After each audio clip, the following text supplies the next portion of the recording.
Le livre du ciel, tome 7. 2 septembre 1906. Louisa veut se préparer à la mort. Comme un père attentif à son petit enfant, Jésus pourvoit à ses besoins. Elle ne doit se préoccuper que du travail que Jésus lui a confié et de rien d'autre. Ce matin, j'entreprenais ma journée de règlement de compte, c'est-à-dire de préparation à la mort.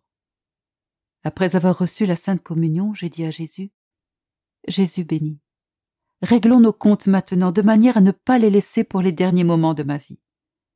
Présentement, je ne connais pas mon vrai état parce que je ne réfléchis pas sur moi-même. Je ne me sens pas atterrée, scrupuleuse ou agitée, mais d'un autre côté, je vois que les autres sont bien meilleurs que moi. De plus, même les saints, ceux sur lesquels j'ai lu, réfléchissaient sur eux-mêmes continuellement.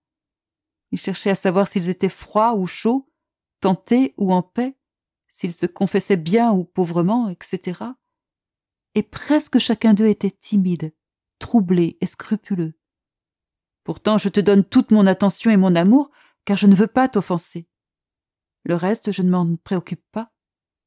Et quand d'un ferme propos je veux m'examiner, une voix intérieure me fait des reproches et me dit « Veux-tu donc gaspiller ton temps ? Ne te préoccupe que des choses de Dieu. » Ainsi, je ne sais pas dans quel état je me trouve, froid ou chaud. Si quelqu'un me demandait de donner une évaluation de moi-même, je ne saurais que répondre. Par conséquent, réglons nos comptes maintenant, afin de pouvoir remédier à tout. Après avoir prié, Jésus me dit « Ma fille, je t'ai toujours gardée assise sur mes genoux, tellement en sûreté que je ne te permets même pas de penser à toi-même. Tu es comme un petit enfant sur les genoux de son père.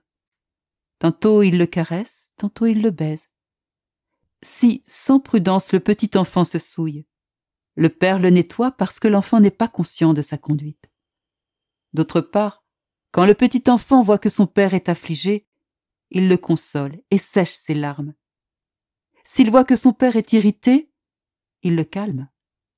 En somme, le père est la vie du petit enfant et le petit enfant est la consolation et la vie du père. Pendant ce temps, les autres enfants, les plus vieux, doivent s'occuper de nettoyer la maison. Ils doivent se laver et s'occuper des autres besognes. Je fais ainsi avec toi. Je te traite comme mon petit enfant. Je te garde si intimement uni à moi que je ne te permets pas de te sentir toi-même. J'ai soin de tout ce qui est à toi. Je te lave si tu t'es souillé, te nourris si tu as faim.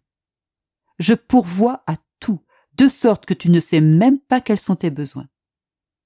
T'avoir intimement près de moi est une grâce que je te donne, de telle sorte que tu es libéré de beaucoup de défauts.